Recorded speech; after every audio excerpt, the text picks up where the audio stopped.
Thank you for tuning in to Miss Tracy and Clarity today.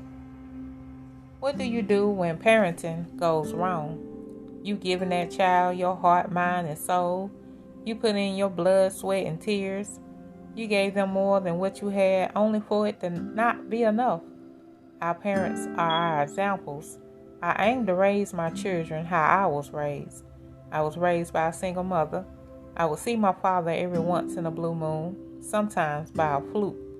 I tell you now, from my own experience of raising children, the father's presence is highly important. Some way, somehow, for the sake of the child, parents have to work out a plan to stay on the same page after a breakup.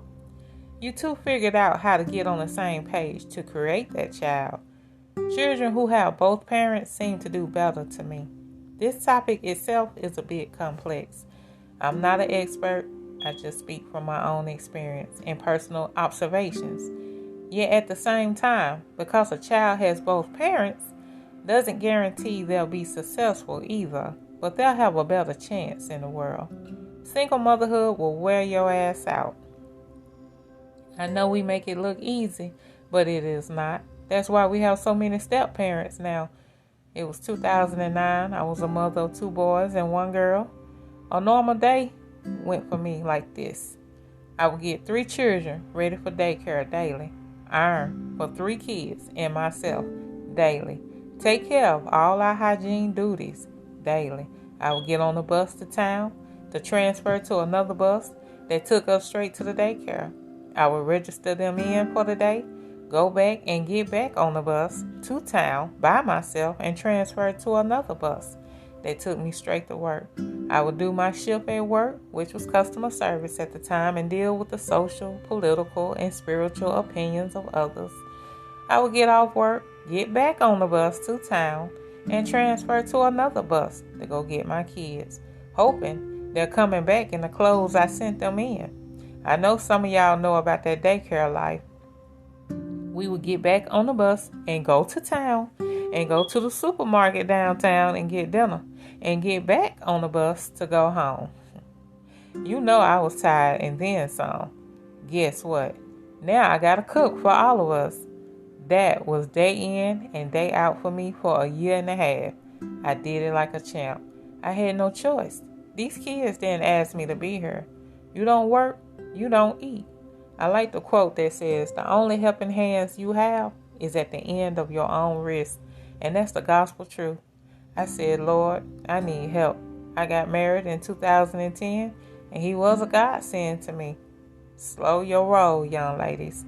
Marriage before the carriage. I did it ass backwards, and I paid the price and then some. I love all mine. I wouldn't be the woman I am today without them. Yet with all the sacrifices I put in as a parent, I still lost one to the gang mentality. My baby boy is 19 and still figuring it out under my roof.